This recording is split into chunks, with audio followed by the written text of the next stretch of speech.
Okay, I'm going to read an article by R.C. Sproul called The Pelagian Captivity of the Church. I think this is an important article, and I will interact with it if I feel the need. But R.C. Sproul is pretty clear, and so I'll let him speak for himself. I think this is a pretty interesting article, and I think it's a foundational article for Reformed theology, and I think it helps a lot of people who don't understand Lutheranism, and Calvinism, and other Reformed ways of thinking about the Bible and about God. So let's see where this goes.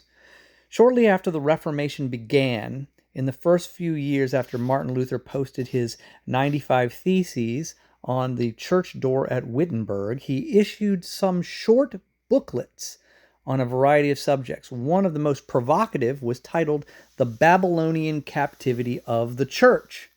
In this book, Luther was looking back to that period of Old Testament history when Jerusalem was destroyed by the invading armies of Babylon, and the elite of the people were carried off into captivity.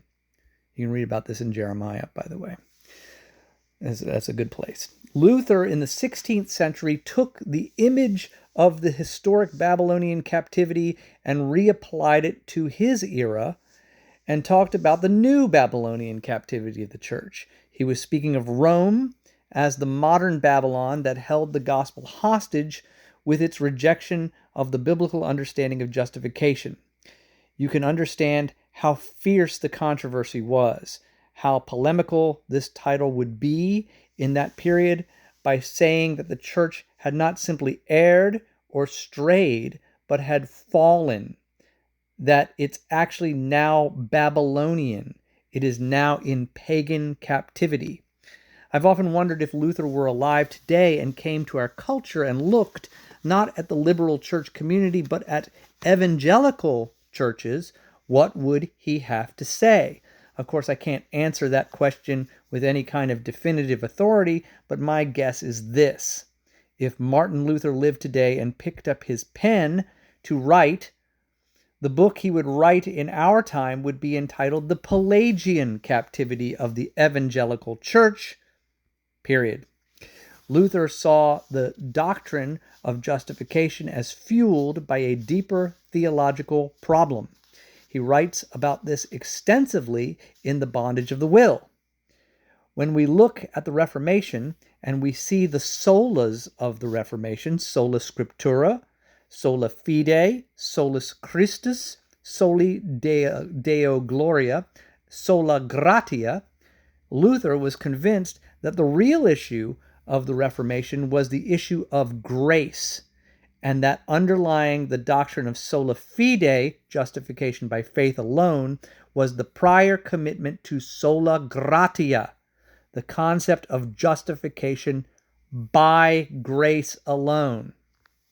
This is a really big deal, guys. In the Fleming Revel edition of The Bondage of the Will, the translators J.I. Packer, Anglican, and O.R. Johnston included a somewhat provocative historical and theological introduction to the book itself. This is from the end of that introduction. Quote, "These things need to be pondered by Protestants today. With what right may we call ourselves children of the Reformation? Much modern Protestantism would be neither owned nor even recognized by the pioneer reformers. The Bondage of the Will fairly sets before us what they believed about the salvation of lost mankind. In the light of it, we are forced to ask whether Protestant Christendom has not tragically sold its birthright between Luther's day and our own.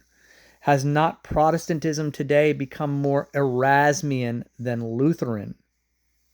Do we not too often try to minimize and gloss over doctrinal differences for the sake of inter-party peace? Are we innocent of the doctrinal indifferentism with which Luther charged Erasmus? Do we still believe that doctrine matters? Historically, it's a simple matter of fact that Luther, Calvin, Zwingli, and all the leading Protestant theologians of the first epoch of the Reformation stood on precisely the same ground here. On other points, they had their differences. In asserting the helplessness of man in sin and the sovereignty of God in grace, they were entirely at one. To all of them, these doctrines were the very lifeblood of the Christian faith. A modern editor of Luther's works says this: "Whoever puts this book down without having realized that evangelical theology stands or falls with the doctrine of the bondage of the will has read it in vain." The doctrine of free justification by faith alone, which became the storm center of so much controversy during the Reformation period, is often regarded as the heart of the Reformers' theology. But this is not accurate. The truth is that their thinking was really centered upon the contention of Paul, echoed by Augustine and others, that the sinner's entire salvation is by free and sovereign grace only, and that the doctrine of justification by faith was important to them because it safeguarded the principle of sovereign grace. The sovereignty of grace found expression in their thinking at a more profound level, still in the doctrine of monergistic regeneration.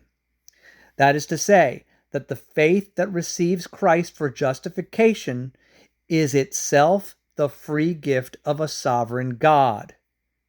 I'll repeat that, because that's it. That's the big hinge on which all this hangs. That is to say, that the faith that receives Christ for justification is itself the free gift of a sovereign God. The principle of sola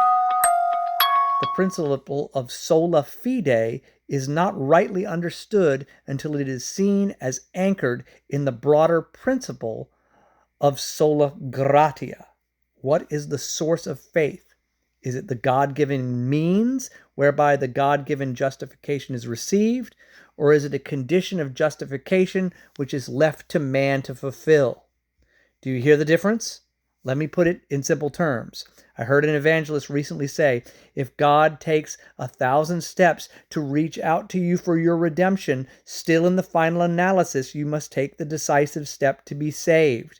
Consider the statement that has been made by America's most beloved and leading evangelical of the 20th century, Billy Graham, who says with great passion, God does 99% of it, but you still must do that last 1%. I'm going to stop there. It's 8 minutes, and I will continue with what is Pelagianism next time.